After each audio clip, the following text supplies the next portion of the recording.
So Gas Network presents sports for the culture. I'm here with the family. Price, XXV, Double I, Rome. D-Malo, Bro Flying. T-Buggy, man. Just the greatest sports show on the planet. La Familia. Hope y'all ready for a ride. can't wait to hear what you guys got to say.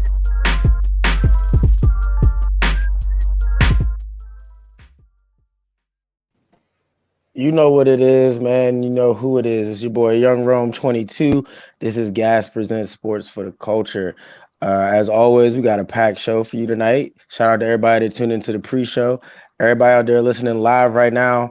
If you on YouTube, hit that subscribe button, Twitter, follow, all that. Check us out on Instagram, everything. I'm gonna let the fellas introduce themselves, and then we gonna jump into these topics. I'm gonna start with my guy in the off-brand New York Giants hat down there in the bottom left. He was talking wild on the pre-show. I'm sure he's got some things to get off his chest now that we live on a regular show too. Go ahead and introduce yourself, man. Haters gonna hate, baby! Hello, world. It's been a minute, and your boy's back. The only reason why this is black and white is because I've been going to a lot of Washington's fans' funeral, man, as of late, man. I get to lick the tears off their face like Eric Cartman did to the haters. Like, your sweet pain of watching us win. I was just knowing that your boo-boo team is nothing compared to ours. Oh, Carson Wentz is our savior. Oh, we're gonna win the division because you know what? No one repeats. Oh, bunch of bottom feeders. That's what y'all are, a bunch of bottom feeders, bums. Besides the New York Yankees, is you guys, a bunch of bums, a bunch of bottom feeders. Look at y'all, look at the misery on y'all faces. I could tell. Look at these. Did you say your name yet? Do the people out there know who you are yet? They don't need to know. They just need to know that I'm the reason why you guys don't sleep right at night because I gotta hear my voice. I gotta hear me gloat and just be happy that I'm winning. That is DiMalo Ragu, the resident Giants fan, as y'all can tell. We're gonna keep it pushing though, man. Top left, introduce yourself. Oh, man. At Bryce, XXV, Double I, a.k.a. the good mister. Yeah, when it's fantasy football season, I'm the good mister, man. And I will refer to myself in third person when referring to myself as the good mister. A few weeks back, the good mister was 0-3.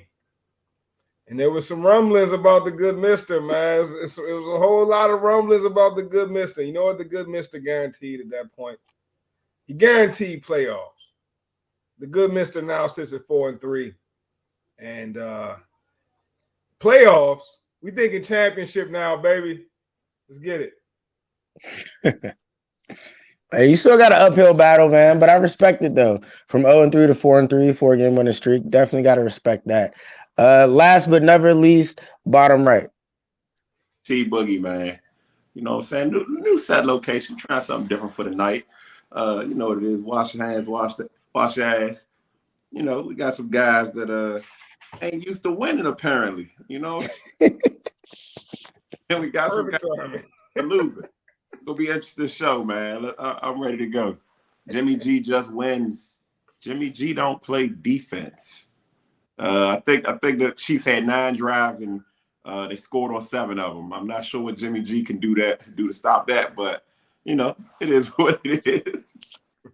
Jimmy G just wins. Hey, man, well, that might have been a bit of a disappointment, but let's go ahead and keep that going. What else was let's start with that today, the week 7 disappointments, man. So what else would y'all say was a big disappointment from the NFL, some NFL teams this week? I know G's not disappointed with anything the Giants have done. Yeah, you know, I feel like thinking about these disappointments, I'm kind of looking at it like as a whole, like through 7 weeks. I feel like there's some teams that, you know, we came into the season feeling good about, and like now we feel total opposite. I feel like the Chargers are one of those teams that have been a letdown. People were hyping the Chargers this offseason. Y'all been sucking Justin Herbert for ages now. Facts. Since the man put on a Chargers jersey, since the man had a preseason game, y'all been sucking Justin Herbert, and it's like Justin Herbert might not be the guy that can do it all by himself. He doesn't. He might not be one All of those right. So guys like I know I'm hosting, bro, and I don't want to cut you off, bro. But first off, you talk about their disappointment sitting at 4-3. That's crazy. That's All right, crazy. I'm They're just saying, bro. over 500 is disappointing now. It's crazy. Justin Herbert broke his rib like week 2. Played through it, you know what I'm saying? Did his things, been playing without his number one receiver in Keenan Allen. Just lost Mike Williams.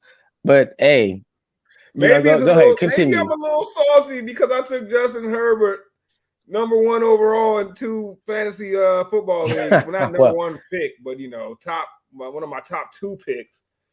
And I did it off the advice of you fools, man, telling me that would make it a disappointment.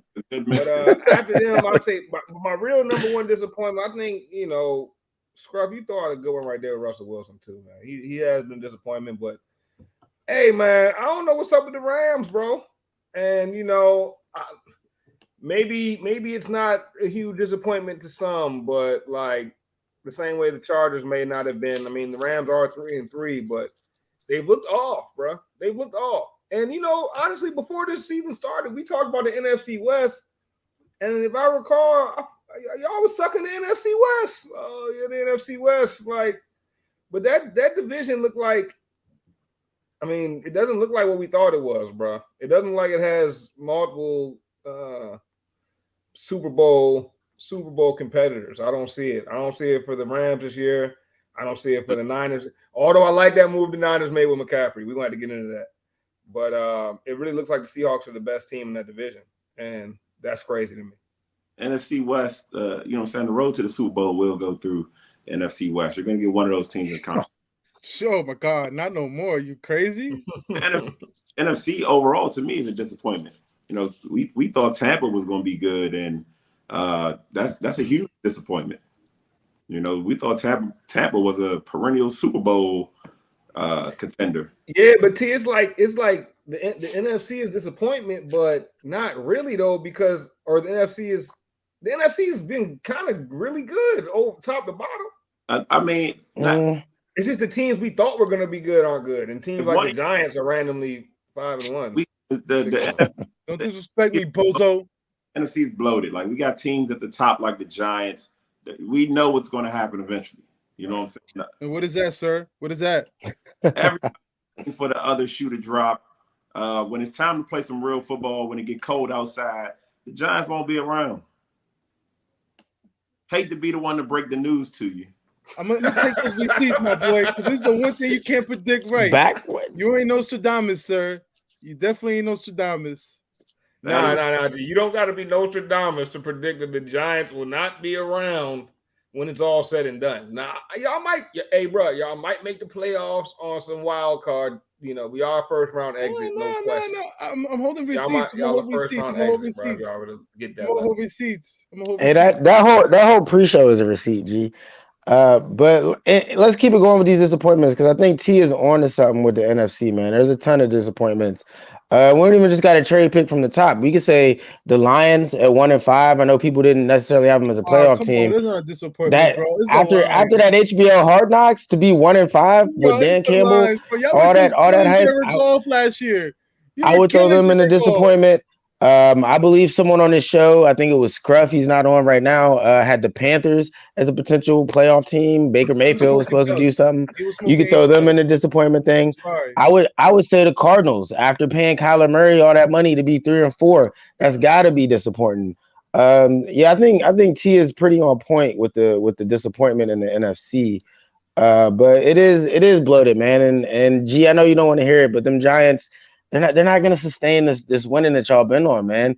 Daniel Jones threw a 20-yard pass for the first time on Sunday, for the first time since week 1. Since week 1. It's 2022, bro. You got to throw the ball over 20 yards. Listen, my boy. Listen. Your team is a bunch of scrubs. Y'all defense is a bunch of bozos. Your coach, overrated. The league has passed him already. Your Carson Wentz, your Lord and Savior, he ain't doing nothing for you.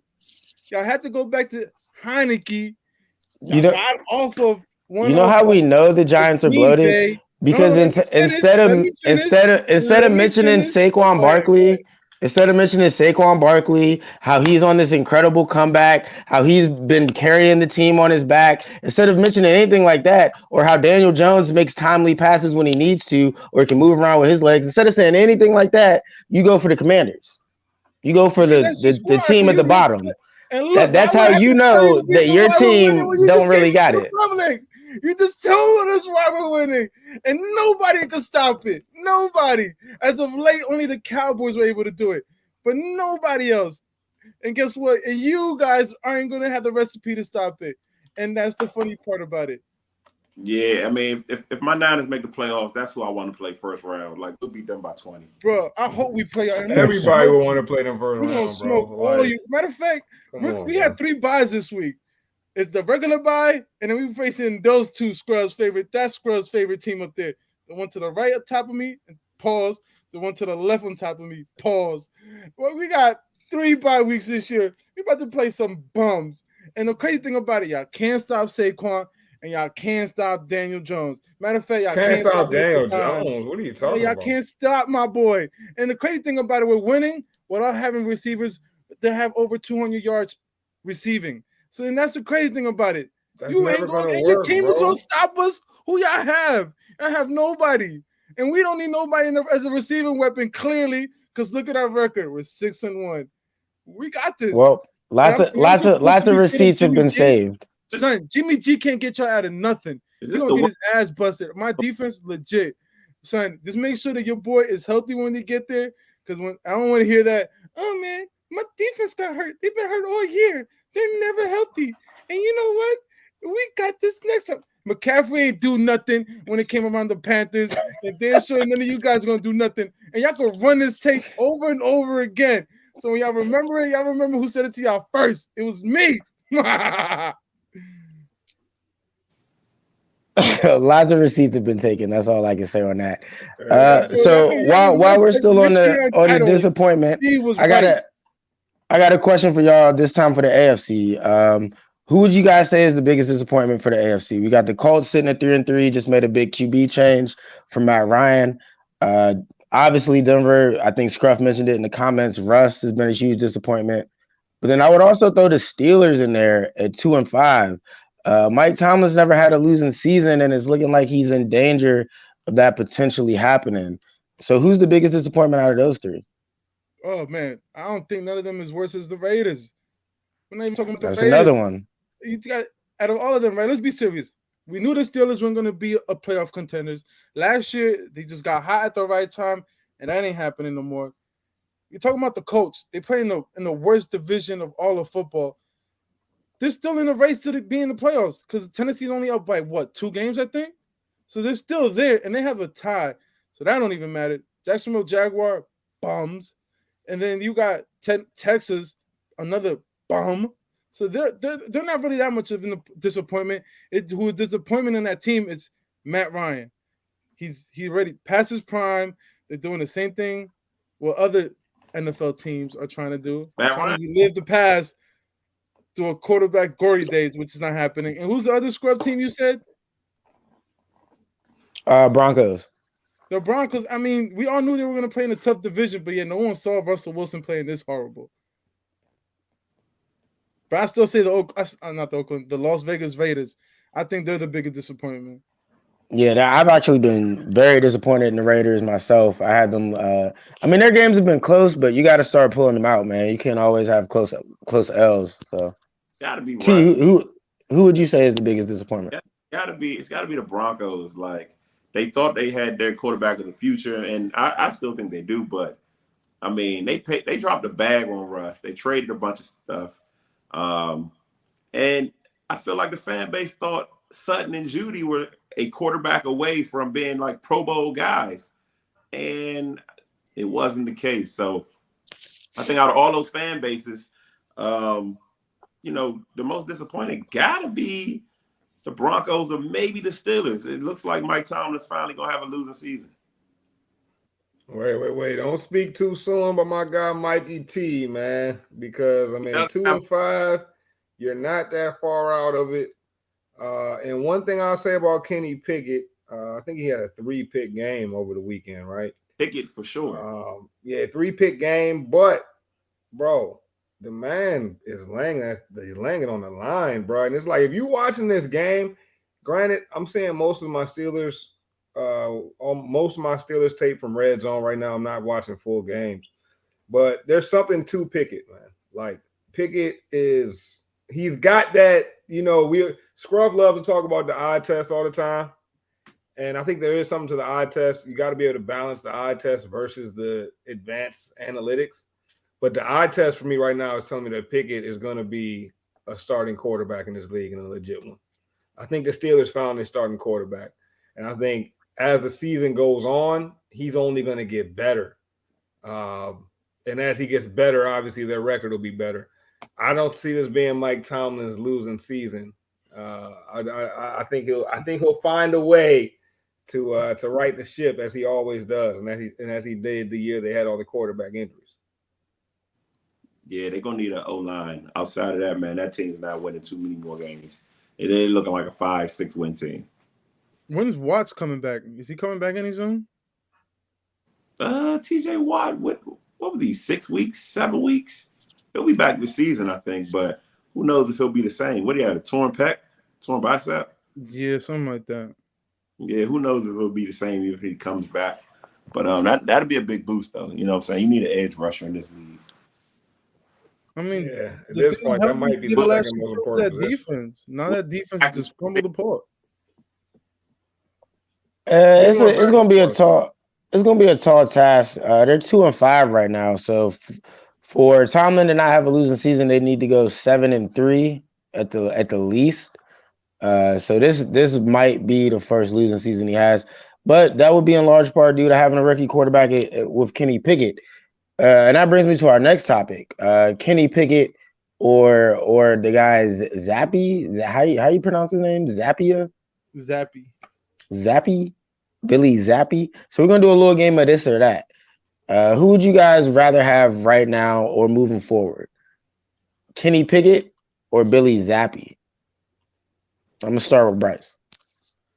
Oh man, this is a good one. This is a good one. 'Cause I don't think Bailey Zappi is a pushover, man. I think he's legit. And I do also believe that he has more arm strength than Kenny Pickett, and I think he kind of has shown that. I think he's also shown to probably have a liver arm than Mac Jones. Um, but I don't think that's the reason he's getting the nod over Mac Jones. I think he's just making quicker reads than Mac Jones. He's going through the progressions a little bit better. And that's the thing I think that Kenny Pickett is better than both of them at, is going through the reads. Coming out of college, I compare Kenny Pickett to Kirk Cousins with a little more athleticism, but a guy who doesn't have the strongest arm but makes all the reads, and his timing is usually on point. And Kenny Pickett has even more of that ability to escape the pocket than Cousins does.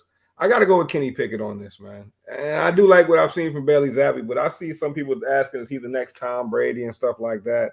I'm not buying all that, but I do think he could be the next Jimmy G. Why not? Yeah, give me Kenny Pickett's upside over Bailey Zappi's. T. I'm taking the next Jimmy G. Like, who am I to turn my nose up at B? I watched Pickett. It is something to him. I think if you give him a line, he has receivers. He'll win some games. Arm strength is an issue. Little tiny hands. I'm going with the Zappy guy, Billy Bailey. Like a guy that wants to win. Like every snap, and Pickett does too. But my guy's out there decisive. Like Bryce said, he's getting through his reads, and he throws the ball. He throws a very catchable ball. You know what I'm saying? He's not putting the ball in danger. He's giving receivers a chance to make plays. It's like the stuff that you would want out of your quarterback if you had to design a quarterback from scratch. And I think he looks like he's played more football than Mac Jones. I don't know if that's true or not, but he looks like he's a lot more comfortable. He looks like he's not feeling the pressure, and some of that does come down to not being the next Tom Brady. But now I'm curious to see how he handles being the next Tom Brady now that they know it's not Mac Jones. I think New England fans have decided Mac isn't going to be Brady, so now you got to deal with that pressure next. So I'm curious to see, but I like Zapp from what I've seen. He doesn't look like a fourth string guy, like a fourth round quarterback to me. G. We're gonna keep the momentum going. I'm going with Dr. Z, Zappy. I got the feature on, matter of fact. Yeah, but I'm gonna go with Zappy, man. He's playing with Bill Belichick. I think he's the real quarterback whisperer.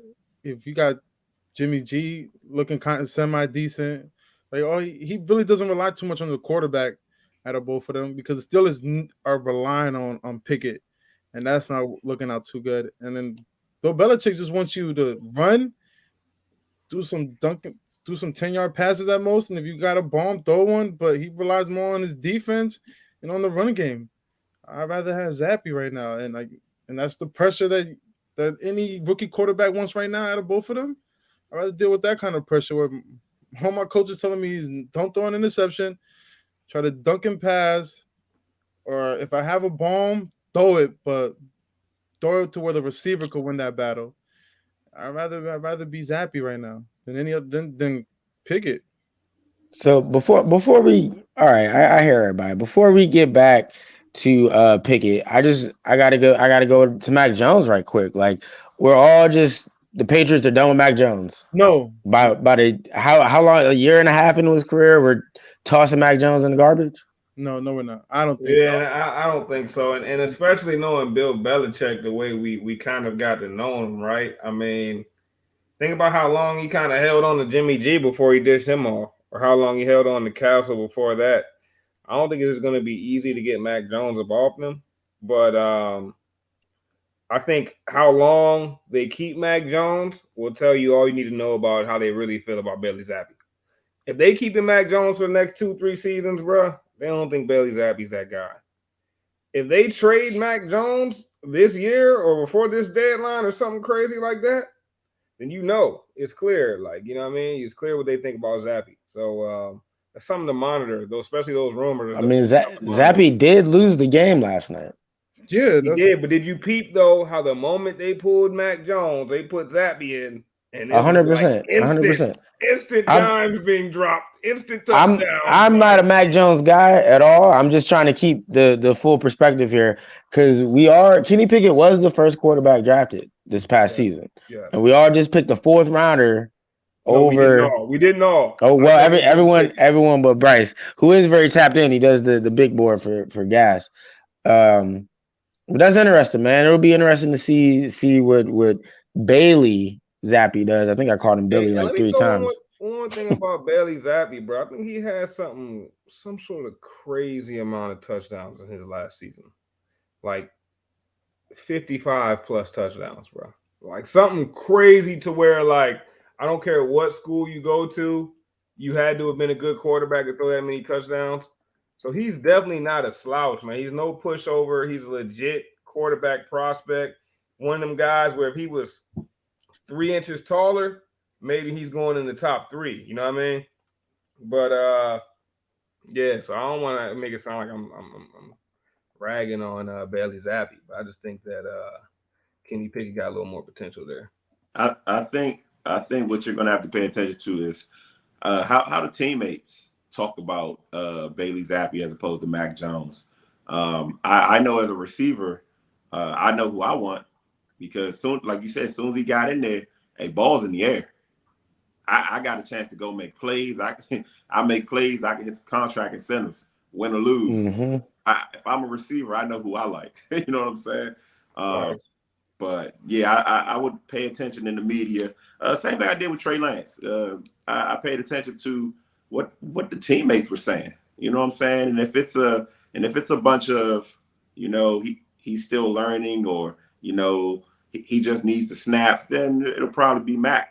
But if you hear, I think he's ready to play, the kid came in sharp, like, then you'll know who to lock. Yeah.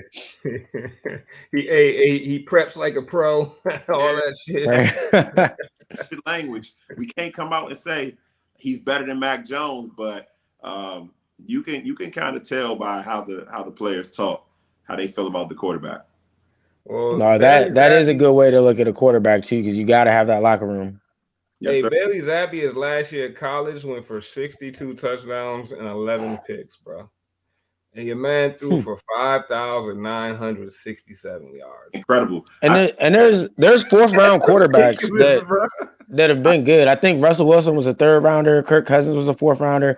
Obviously Brady. So Bailey Zappi could fall in line and be one of these mid round QBs that turn out to be somebody. I Yeah, mean, that man threw for 6,000 yards in bro, 12 games. I told you, I didn't know. 14 games. I Okay. told you, it looked like he's played more football than Mac Jones. He looks Okay. The thing is, so he only had 1 year of elite college production. level football, but he did play at a school called Houston Baptist from 2017 to 2020. I have no file on Houston Baptist, bro, fellas. Like, I've never even heard of Houston Baptist. If you would have asked me about Houston Baptist, I would have been sure it was a church That sounds like led by the Reverend. I ain't even gonna say nothing crazy, but y'all see what I'm getting at, man. I would have been sure that was a Baptist church where they cooking fried chicken after Sunday service, man. But no, Place to be Houston bomb. Baptist is where Bailey Zappi played his football before Western Kentucky. Shout out to him though, bro. Who you got, Rome? I don't think we got your official answer. Oh, I'm hosting. Say no, let me stop. I mean, I'm gonna go with Pickett, man. I'm gonna go with Pickett. I haven't really seen enough of Bailey Zappi. Obviously, when we started the segment, I was calling my guy Billy. So I'm not going. I'm not going to pick the man. I couldn't even get his first name right yet. So I got to see more. I got to see more. I'm not a Mac Jones guy. I can tell you that much. I've talked about that before. And like you mentioned, man, as soon as Zappi came in the game, there's a little bit of a spark. I watched a little bit of their game against the Packers when he played, and he was all right then too. So I mean, I still got to see more before I take him over a Kenny Pickett. I think Pickett's going to be all right. I think the Steelers will make a turnaround. I don't know if Tomlin gets his winning season, but I would rock with Pickett over Zappi right now. Yeah. Hey, Rome, you bring up something interesting, man, and I'd like to I don't know, maybe kind of expound on it a little bit. You said when Zappi came in the game, he brought in what was the exact term you used? You were like, A when spark? Zappi, boom, you said he brought a spark when he came in the game. And is that how measurable is that spark, bro? Because obviously we're Commanders fans, Rome, so we fresh off watching Taylor. Oh, there go my light. We fresh off watching Taylor Heineke do what he do, right? And seems like when he's playing quarterback for the Commanders, there's a little spark when he gets in the game, right? Like, how much, in you guys' opinion, does that spark account for positive production, not just for the player that provides a spark, but for the rest of the team? And how do you quantify that? How do you not only quantify, but also how do you recognize it? T, it kind of seemed like you were getting to it a little bit earlier when you were talking about Bailey Zappi coming in the game. But how do you guys kind of quantify that, and what are the things that you're looking for to So figure that out? it's very hard to answer that question when it pertains to a quarterback, especially in the NFL.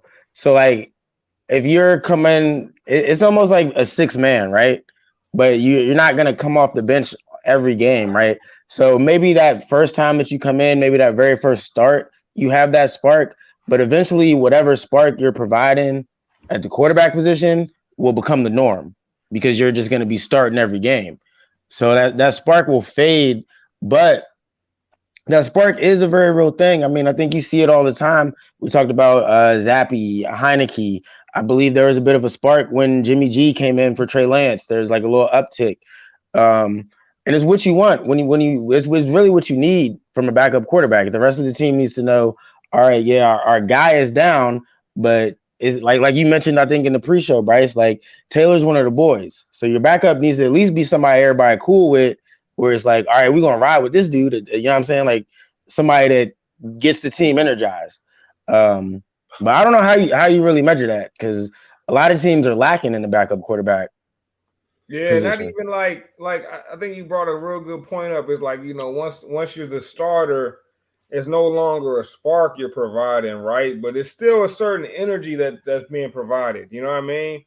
And I wonder what the difference between a player who, let's say, let's say you got player A that checks every athletic box, and let's say player A also checks every like instinctual football player box too. You know what I mean? And then you got player B who checks like half as many boxes, right? But he's got a third box that he checks to where he's got that energy box checked. You know what I mean? Like, which player is more of a benefit to the team? Because one player is going to be an excellent individual player, but the other player may have more of an impact on the players around them. Because that's the sense that I get watching like Taylor Heineke start versus a Carson Wentz. You know what I mean? It's almost like all the other players seem to play better, and I think we see that in other sports too, bro. I feel like, you know what I mean. And sometimes it's not always like who's a guy like that? Pat Beverly, bro.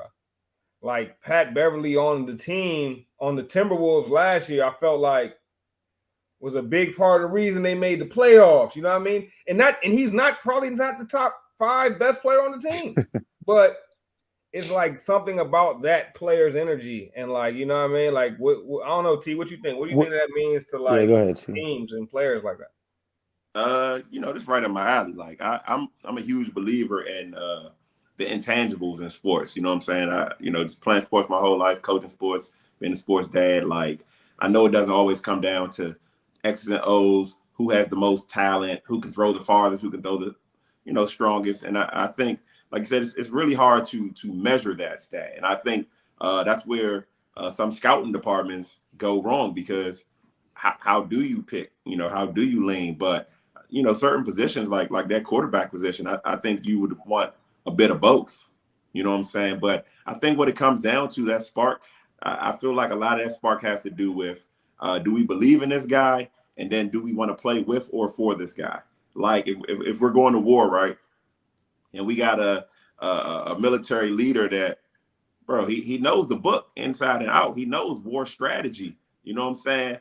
But we might be the type of platoon, like the culture of our team, of our unit, might be the culture of, we want the leader that's going to say, I don't care how many guns they got. Hey, we going to war, like we going to shoot. We not retreating.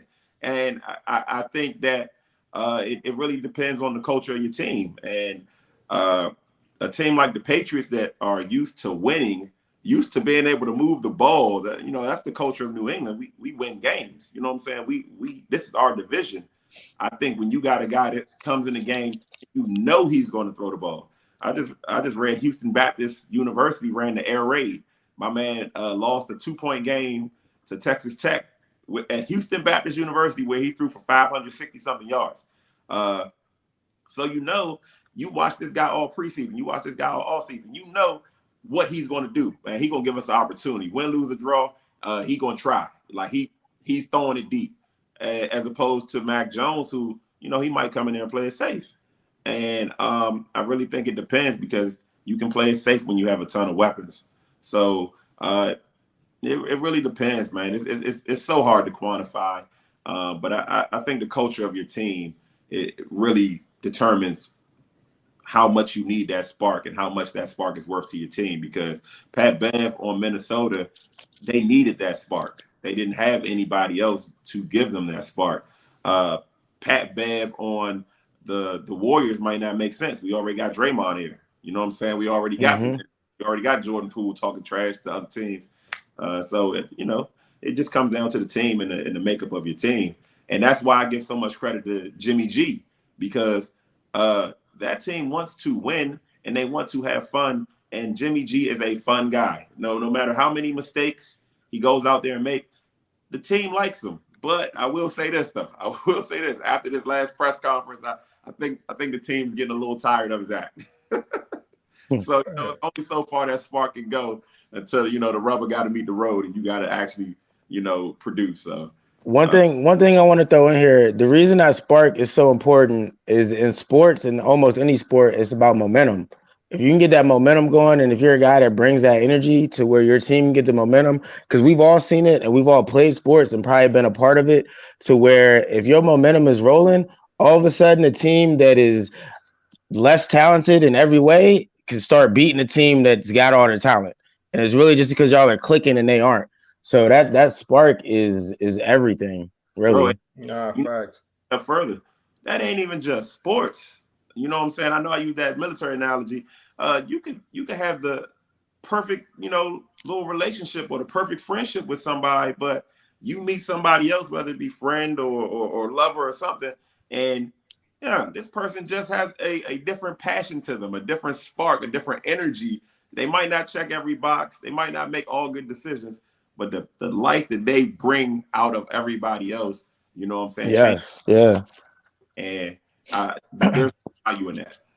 Yeah, that's a good point. That's a good point. And getting back to like the sports aspect of it is like I guess I'm starting to think of like the other side of it, right? Because we talking about like the player that provides that spark, that provides that energy. But like as a player, right?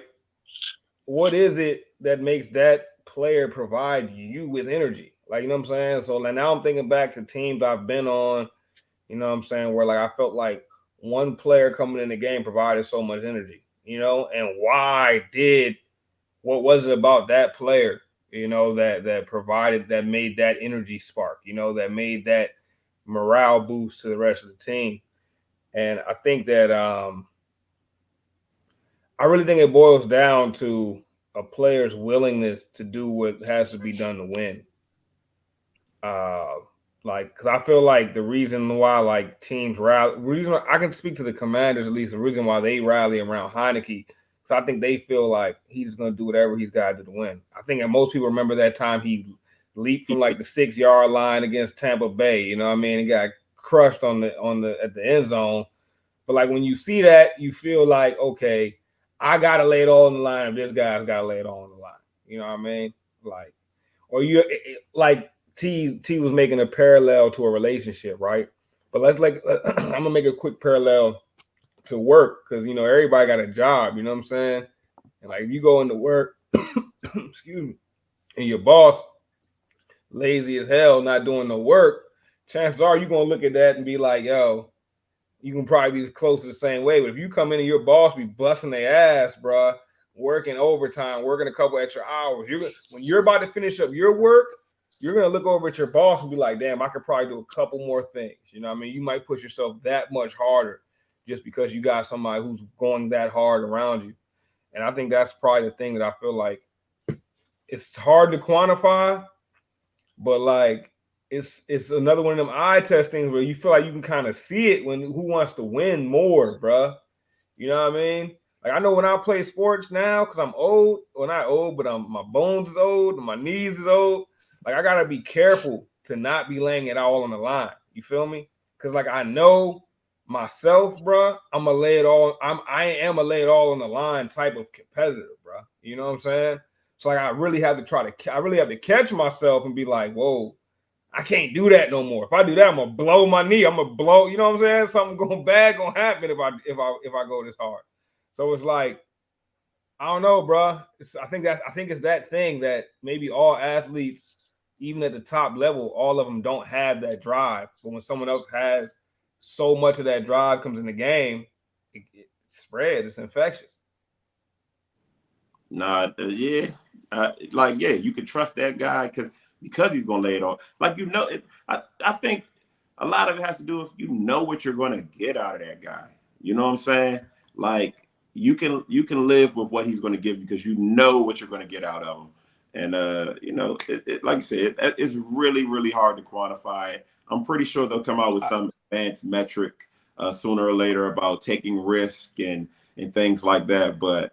I think some of that stuff is just innate to the person. You know what I'm saying? One name I want to mention in this conversation that fits it perfectly is Tim Tebow. He's a guy who was very lacking in talent, but just had that it factor to spark a team and got guys to believe in him. And they won in college and in the pros. They won games that they had no business really winning.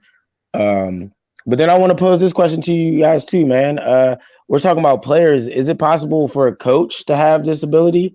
You coach. So is it possible for a coach to potentially get this type of spark for a team? Oh, for sure. Shoot, on gasoline, I done seen my assistant coach come in and get the kids fired up. Like that's his coaching style. You know what I'm saying? It's passion, it's energy, and you know they get to hear him going, they get to going. Yeah, a coach can. I think at the professional level though, it's a little harder because you've heard all the speeches before, right? You've heard every iteration of next man up. You've heard every iteration. Hey, but T, that's why it's even more critical at that level because If, you've heard all that shit. yeah, it's very important at all levels, but it's a lot. I think it's harder to capture that. You know what I'm saying? Because, bro, I've been doing this my whole life. I might not even think you're the best coach I ever had. You might not be. You might literally not be. So yeah, I think coaches, you can get a bit of that from coaches, but I think the higher you go up, just the harder it is for guys to buy in to the coach as much. In that same vein, though, it's even more impressive when a coach at the pro level does get guys to buy in and they do play hard for them like that. Because you're right, like as grown adults, like they're playing for checks, for their family, for all kinds of stuff. So it does become bigger than next man up, or we're gonna do what's best for the team. Let this guy play. Like you mentioned, players playing for incentives. That's another thing in the pros. So I might not want to, do my part for the team if I need 5 catches, 80 yards today. You know what I'm saying? Like I need that extra bag. So if you're a coach at the pro level and you can get guys to buy into the system and to really, do what's best for the team at that level, I think that's incredibly impressive. I That's mean, really being a leader of men. It's the but hardest thing to do. And I mean, pro level, I don't care what your coach said. If I'm Aaron Donald, it ain't gonna help you block me, bro. oh yeah, And and look at it like you know how hard it is, bro. Especially with all the dynamics and between player and coach now, because there was a time where sports started off as a pride thing, bro. Like Bama's had full-time plumber jobs and was coming to play football on Sundays. That's why it's on Sundays. You feel me? Because during the week, them same fools had to work. Like sports starts from a place of pride. You know what I mean? But when it's all monetized and when the money is as great as it is now, it's not done for pride. You feel me? Once the numbers in the hundreds, Job. yeah, it's a straight job, right? Pride is eliminated, and I think for a lot of players, especially in the NFL these days, the pride aspect of it is almost gone, bro. So if you take that into consideration, and then you got a coach who makes way less than you feel me? Like, there's nothing there to respect. Like, there was a time where the coaches was way older than the players, right? Because like that inherently garners respect. We make the same amount, and I'm way older than you. You gotta respect me. Now you make way more than me, and the only thing I have over you is that I'm older than you. All you're gonna do is call me an old broke nigga. Like you're gonna be like, "Hey, get out my face." You feel me? So it's like now you look at the coaches, and the coaches be the same ages as the players, bro. Coach 31 walking in the building, calling the plays, because like I can't even, as a coach now. They're not even trying to demand respect on that type of respect. They're not trying to demand reverence no more. They just want to demand, like, they want to have just that that man-to-man respect, not that reverence though. Man-to-man respect is great, you feel me? But like, it'll never be no Nick Saban in a pro team is Alabama. You feel me? Like, I think it works better that way though, Bryce. You bringing up some real good points, Saban, bro. And the closest person, in my opinion, that's gotten to that is Mike Tomlin. And that's why I always say he's the best coach, bro. Because, you ask any player at Jackson State, bro, they're gonna jump in a shark-infested waters for Coach Prime, bro. Absolutely. Dudes ain't doing a damn thing for Jay Gruden, or what I'm saying, name that Kingsbury. They ain't doing a damn thing for Kingsbury, bro. You feel me?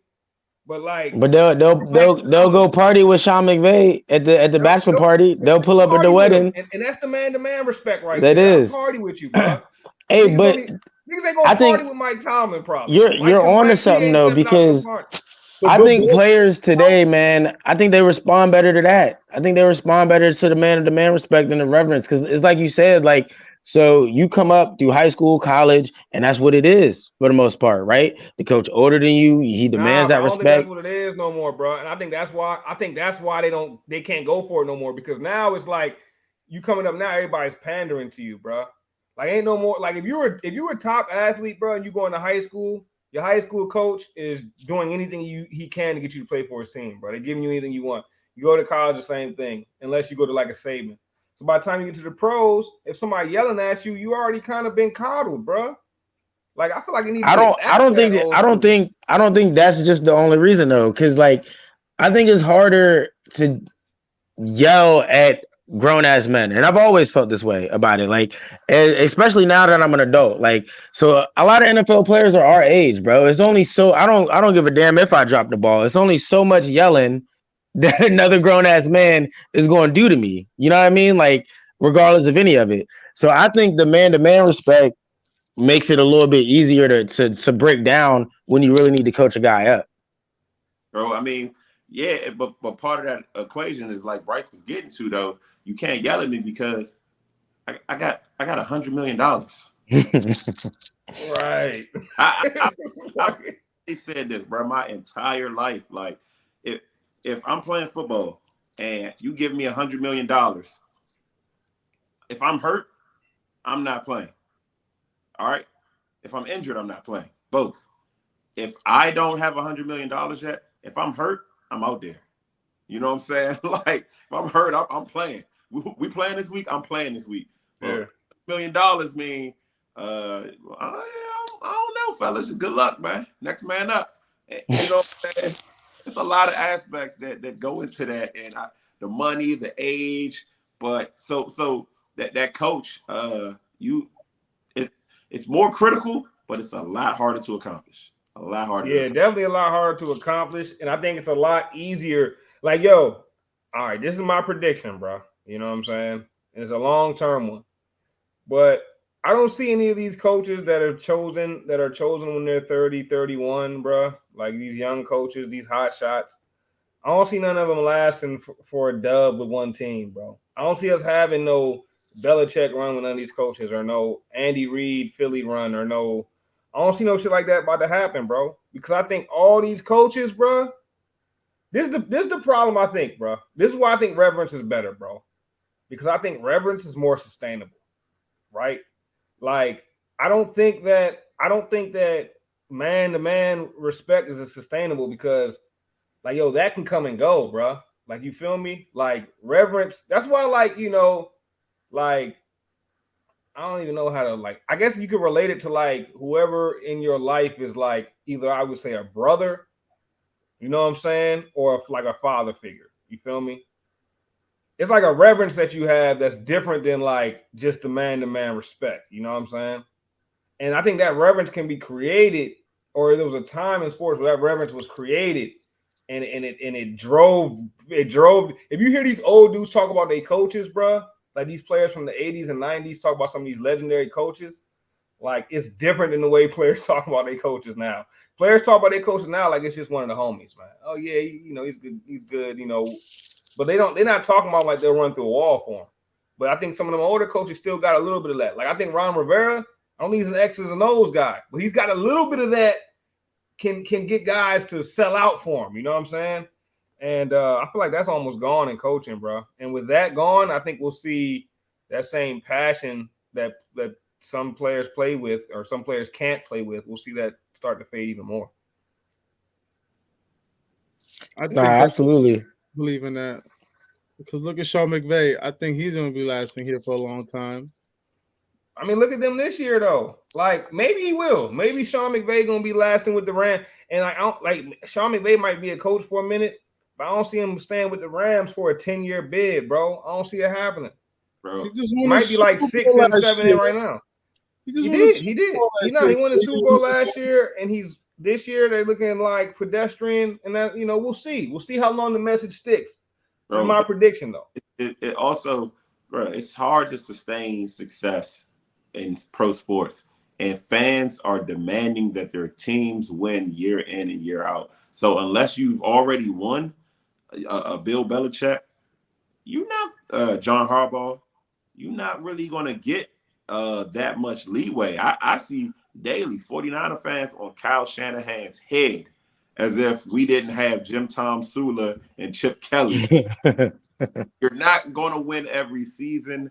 The coaches aren't going to perform at their highest every year. But if you have a system that wins a lot more than it loses, you should have that. But we are in times of instant gratification.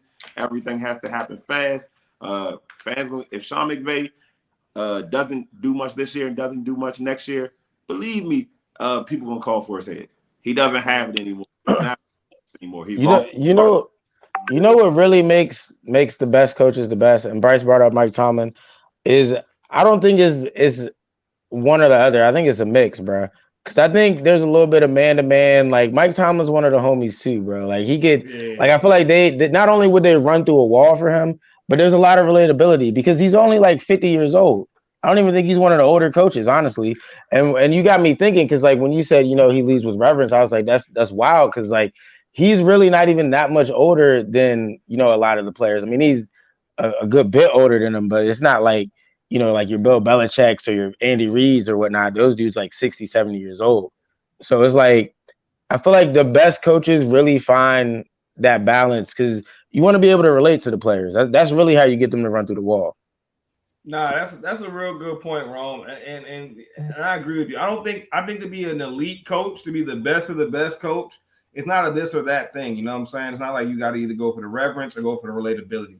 You got to be able to mesh them both, like you was getting at, and I agree with that 100%. I think Mike Tomlin is the best one at that, being able to mesh those two things together.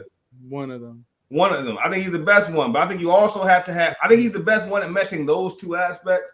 But I think the third aspect, which a lot of these young coaches are great at, you know what I'm saying, is the X's and O's part, and that's the third aspect. Like you got to be able to relate, you got to be able to drive the reverence. And then you got to be able to have the X's and O's down. And I think like these 30, 32-year-old coaches, they got the X's and O's down. And the fact that they're only 31 or 32, there may be a 55-year-old coach that has the X's and O's down just as good as a 32-year-old coach.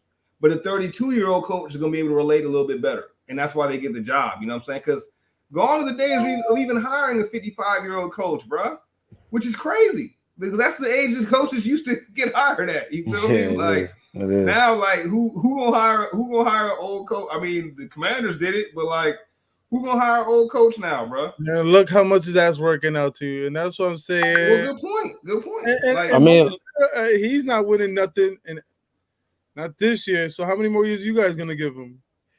Hey, I couldn't tell you, but I would say this, yo. I think reverence takes longer to establish, but it's easier to sustain. So I don't want to. I'm not for the fire around Rivera just yet. Like I'm down to give him his whole contract. He don't got more than this year. He's getting fired at the end of this year. The only reason why y'all keeping him is so y'all don't have no bad publicity with y'all owner. Dan need a shield, man, and Ron is a great shield. Exactly. He's gonna fall on the sword and all that. Eventually, give it next year. After next year, that man is gone. Yeah. But how do we even get there? Y'all are crazy. It was courtesy of G, Rome. It was courtesy of G. Yeah. The organization is boo-boo. Now we're just gonna take a hard left. We're gonna switch leagues completely. Not going for any Ron Rivera slander tonight. Man, is stuck. Oh my God, Heineke. Rome, I'm with you, my boy. Let's move on. Let's jump into this NBA talk. Every comparison here, every great comparison, Washington Commanders kind of detail has to go in. And I'm like, bro, you could have said something about the Wizards. Fuck. Hey, G. All I give a fuck. Hey, G, I hate you. We're gonna talk about Commanders in this. You know what? Example: Commanders. Insert commando example to all my silicon key. Insert to my whole argument. I'm like, bro, no. Hey, that wasn't my whole argument. The whole argument is just the Commanders, bro. First of all, John Romero ain't one of those coaches you give a fuck about. Second of all, coaches do matter because look at the offensive line for the New York Giants has been trashed all the last 6 years. Ryan Dable come through. No one's talking bad about our offensive line. Look what coaches did to us. Great coaching made our offensive line better. Nah, yeah, Brian, I'll give you that, G. We were talking about a spark. We're talking about coaches providing a spark. Brian Daboll is head and shoulders in first place for coach of the year right now. Better offensive. I'm talking about And we all started the year. We were like, yo, the Giants have a suspect offensive line.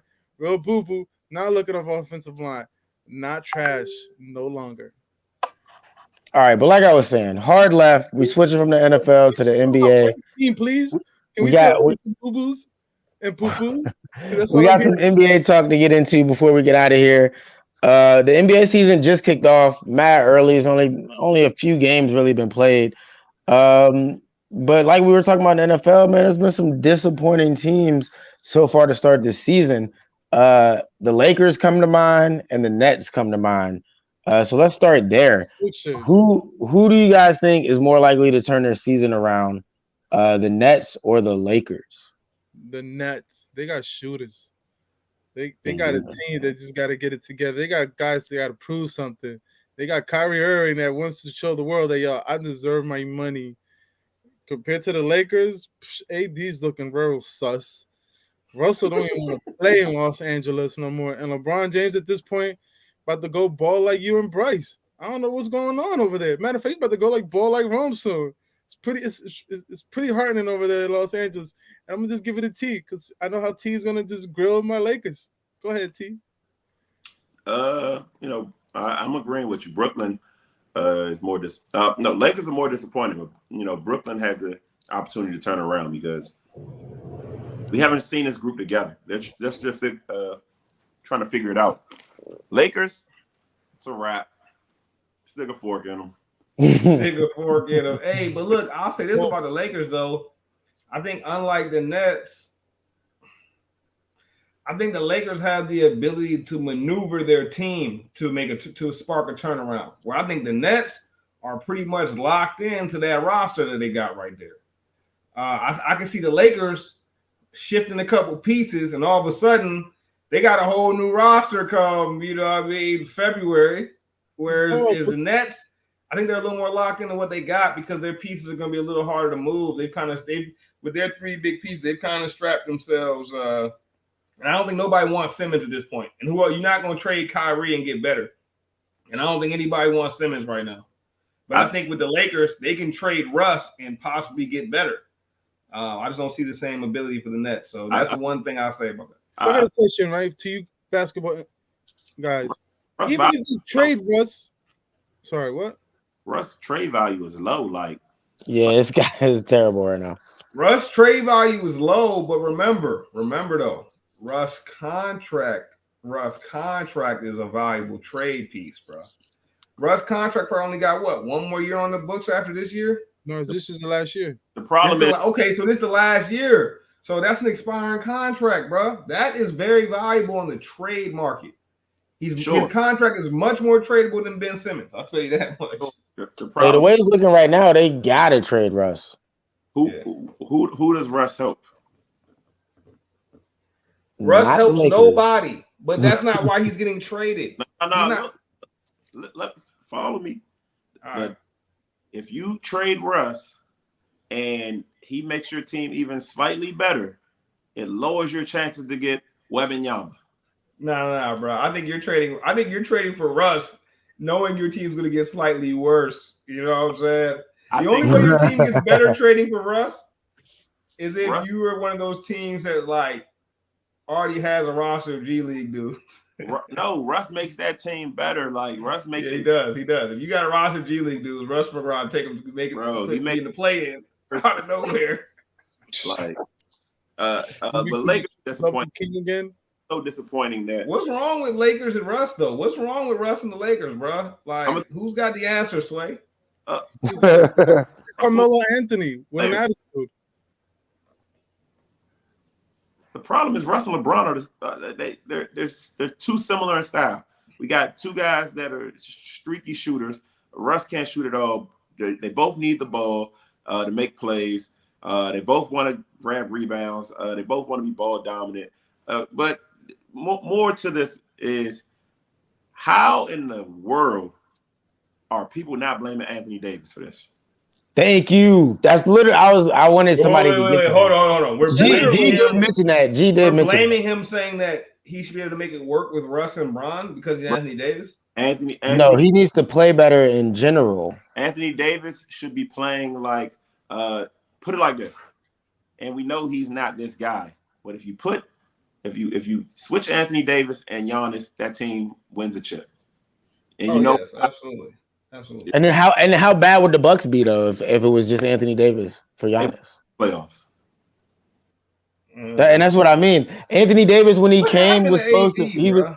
he was supposed to be like Giannis in LA, bro. That's what the Yo, hope was. is AD and I hate doing this, and I will say this, yo, as a show, we stay away from like doing this. I think we did it about Ben Simmons a little too much, and at one point we all looked at each other and were like, "Yo, we're not talking about Ben Simmons no more," right? A couple times I think we did that because we don't really get to the point where we just like going in on dudes like you know what I'm saying about their play, about how they act, about anything. We'll discuss a situation, but we usually don't harp on one dude show after show after show, right? Been a few dudes that we had to do it for. I'd say Ben Simmons, maybe Deshaun Watson, and that's probably about it, right? But I preface all that to say, what the hell is up with AD, bro? Like, yo, he said AD look like he 30, like he 36 or something, bro. He be playing like he old, like he like.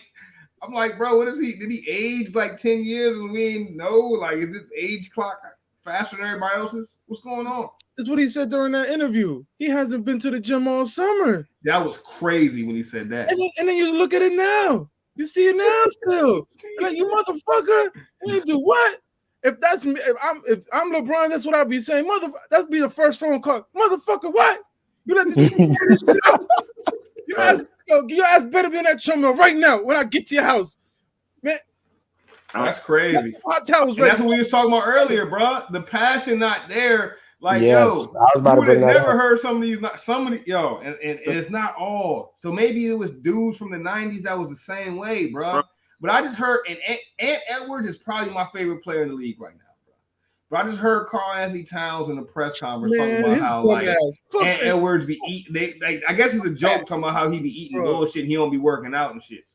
And like apparently they was talking about how all he eats is like chips, candy, and McDonald's, and like some of these fools really just hit the genetic lottery, bro. And they don't like.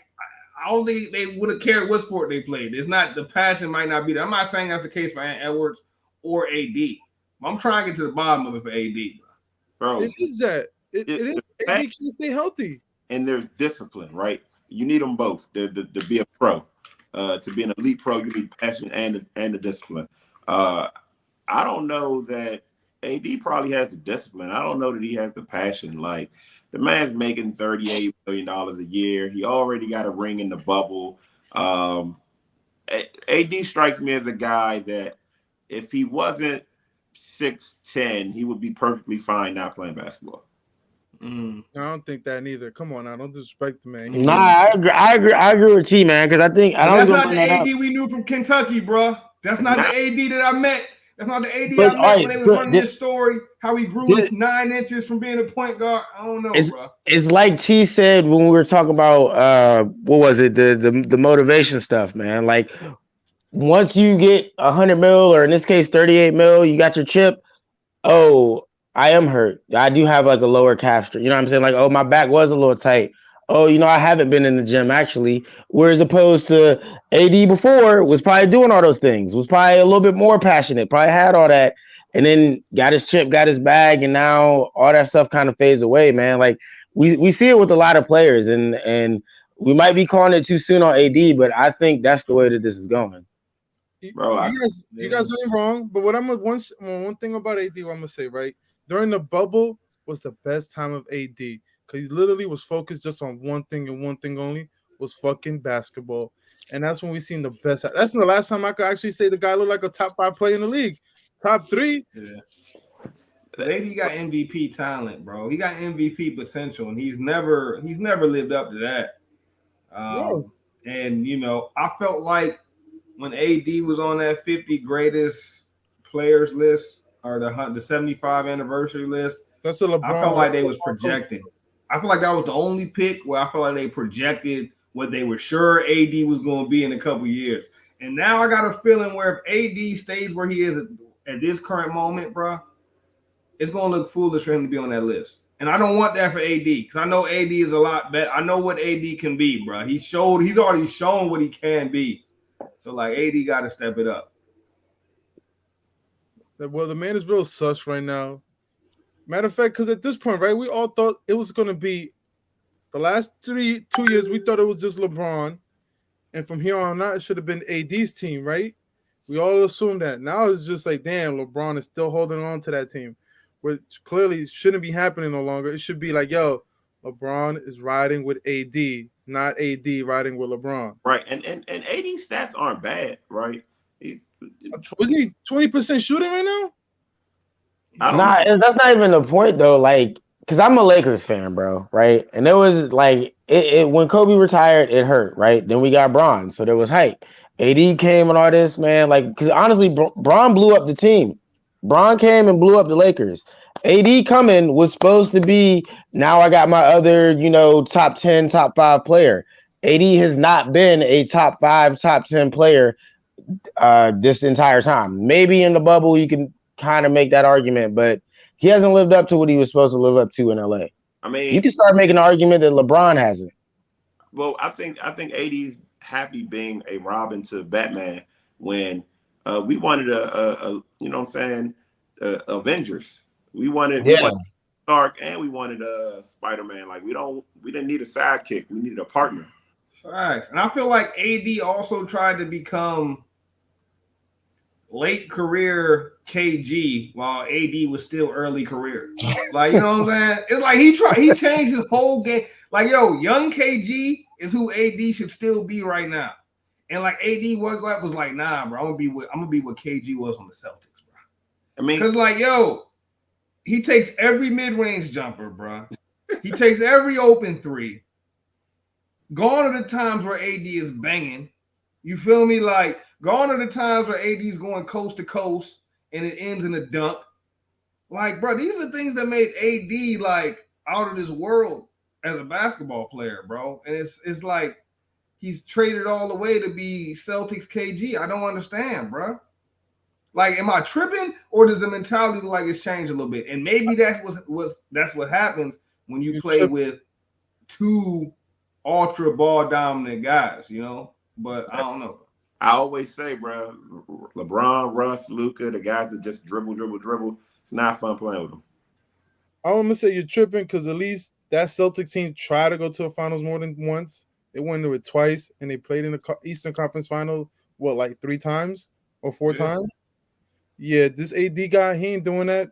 Shit, they didn't make it to the playoffs last year and the year before. They were fighting just in the playing game. Don't disrespect KG. AD. Nah, KG my dog. I guess what I was getting at, G, I ain't mean for that to sound like KG disrespect. I hope it didn't, because KG one of my favorite players of all time. Well, at least KG I was has just saying, like, yo, he's playing like he's playing like no, he's playing without mentality, heart. bro. Yeah, it's like the mentality is not the same.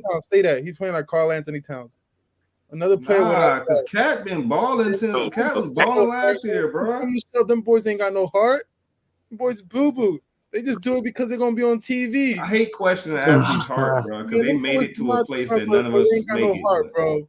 The same reason I don't want to question that man's heart, but I'm questioning that man's motivation, bro. That's his heart. That's his heart. Your motivation is your heart. What's gonna motivate you? Whatever have that your heart going boom, boom, boom, boom. And AD don't got it right now. He don't got his heart in this game no more. He lost it. He like Cat, Karl Anthony Towns, another player without heart. You tripping. Karl Anthony Towns got Man, Karl Anthony Towns. Both of them boys got heart, bro. He just lost his team to Edwards.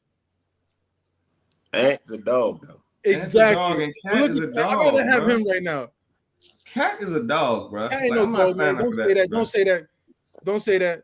Because Jimmy busted his ass and told him you ain't got no heart. And he did it with third stringers. Don't say that. Don't say that. Man, Cat one of the best centers in the league. He might be better than who we just saw. Because the league only have one real center right now. Cat might be better. I ain't gonna say Mike. Cat is better than AD, bro. Cat is better than AD, bro. I don't care what nobody says. And AD ain't all that. AD not even a top 10 player. All right. Okay, thank you. Cat ain't all that. We're gonna sit here and argue about Cat and AD, but they ain't in the center list is only 3. Giannis or drop, then it's Jokic, and then a little drop, and Embiid, and then after that, it's like a 30%. It's like a 30% drop, and then that's Cat and AD. Mm. That's your top 5 center in the league right now. You said Embiid, right? Yeah, Yeah, Embiid you is threw top. Embiid in there. I Yeah, mean, it's that's hard not to a bad argue that. list. Yeah, but look at the drop off.